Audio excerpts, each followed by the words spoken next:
Hi everyone, welcome to my channel, or welcome back. My name is Tiana and I am so excited because I'm going to be doing a really throwback video. I'm going to be ranking my eyeshadow palettes. Now, here's the thing. I'm getting back into filming and I thought, you know what?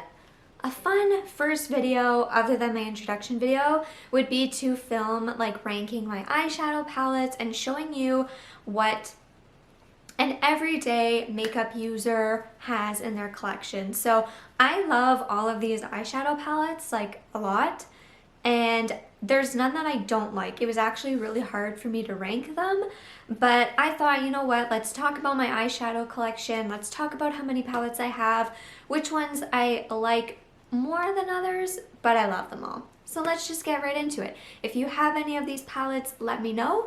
But let me know your favorite eyeshadow palette or how many palettes you have. I would love to know. I have 8 palettes. These were incredibly hard for me to rank, so I did my best. Let's get into it. So in 8th, so this is the last one, is the It's My Pleasure from ColourPop. Now I like this palette. Obviously I like all my palettes. However, this one here I find is the most limiting for looks and when I can use it. This one here is more limiting because it is a lot more purples.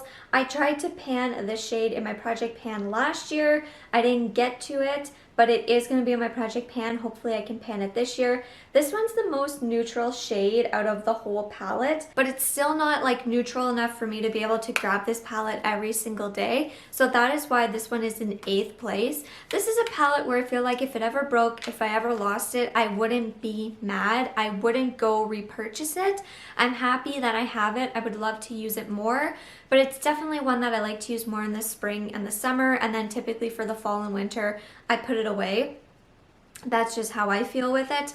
But yeah, this one here is in 8th place. I kind of feel like I'm over the palettes where it's only like one kind of color story because it's so limiting. That's just how I feel. In 7th place is the Morphe Cabernet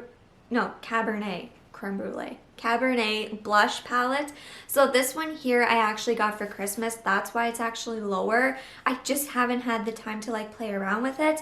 I feel like if I played around with it more, it would be a little bit higher, but I haven't had as much time with this palette as the other palettes. So this one here actually has a really, really nice color story to it.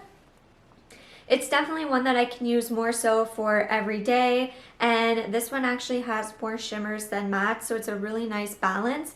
I could definitely see this one being like a lot higher, you know, if I were to do this again in like the fall or the winter, because I'll have more time to play around with it. The looks that I get with this are amazing, and every single time I do my makeup with this palette, someone always comments on my eyeshadow, so I do like it. It is definitely like one of my favorites, but I haven't had enough time to play around with it, so this one is in 7th.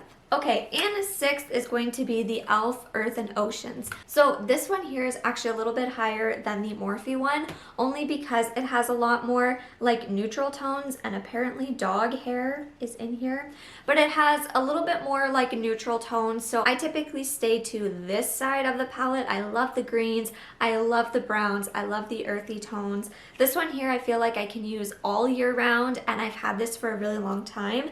The only 2 shades in here that don't really work very well for me are the really like shimmery ones. I feel like these 2 here, they just really flake easy, so they would be fun as like nail polish toppers.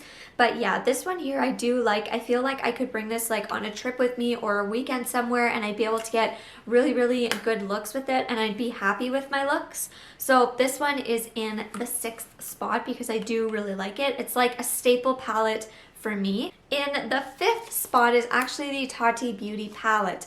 I really like this palette. I love, love, love how there is a really big mirror. So I love how there's a really big mirror. I'm flipping it around though so I don't blind you.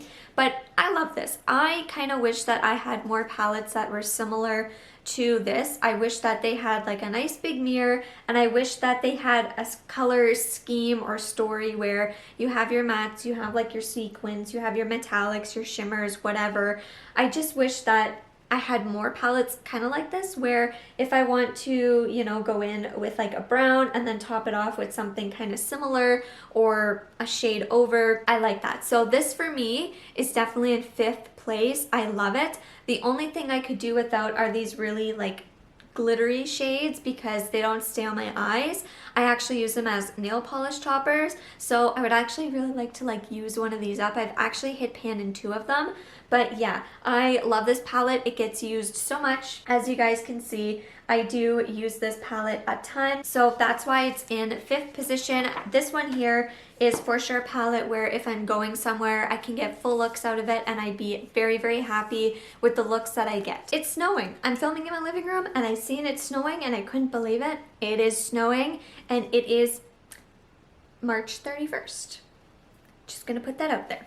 Okay, and 4th is actually the Natasha Denona Retro palette. I'm kind of torn between getting a big Tarte palette or a Natasha Denona palette. So this one here only has 3 shades. And a lot of people don't like the shade. I don't mind it actually. I feel like I can make it work, but these 2 are definitely my favorites and they're just staples. Like they're so easy to put on. I could just put like, I could put those 2 on and I'm out the door and I'm good to go, and that's why I really, really like this one a lot, and that's why it's ranked a little bit higher than the other ones. It's also small, so it's easy for me. I kind of do wish that that shade maybe was like a brown or something a little bit different, but for me, like if I wanted something quick and easy, those 2 shades, I'm out the door. I know they're always going to work well. I know that they blend well, so for me, this was definitely a hit. This is funny because I'm wearing like burgundy, and there's burgundy, and then this color right here is kind of the color of my tank top, so it's definitely like my color story, and that's why it's in 4th. So in 3rd, I am kind of surprised that this is in 3rd, but I'm telling you, it's in 3rd for a reason. So this is the Hot Buttered Rum palette. Now, a lot of people say that the Too Faced little palettes are kind of hit and miss. I would agree with that. I've only had this one, but there's shades in here that work a lot better than others. So for that reason, I don't think I would actually purchase another one for full price. Maybe if it was on sale, but not for full price. I am obsessed with this shade right here. There's so much pan on it, and these shades take forever to finish. But I am obsessed with this. This is like my perfect shade for every single look, just to start the look. I love this brown, and I like this one here. Like, I'm so picky with the shades that I like in here because I feel like half the palette is like okay and the other half like isn't. So this is a palette that I feel like I could bring with me and I could get like very good basic looks. But I have to rank it higher because I feel like if I didn't have that one shade, I would need to find a palette with a shade similar, and I love it. Like, I just love how it's matte, it looks good on its own, it blends in very well, it's the base for all of my eyeshadow looks, so that is why it is at the top. The next one is actually the Going Coconuts. This is in 2nd place. Now this one here is such a basic staple palette. I feel like almost everybody has had this palette. I'm actually currently using this shade right here for my eyebrows. I ran out of like an eyebrow pencil and everything, and I had a gel that's clear. So I said, you know what? I'm just going to use this in the meantime until I go out and purchase makeup. It's working well. I think it works perfectly fine. So yeah, this one here is definitely a really good staple palette. This one I definitely go into if I want something more basic, more easy, if I want something quick. So I do enjoy this palette. I do like it. I'm glad that I am using it. It is definitely one that's a nice like neutral palette. This is one where I feel like it's a good staple palette. If I bring it with me somewhere, I know I can get good looks. I know I can do daytime looks, nighttime looks. I like how it can do spring, summer, fall, winter.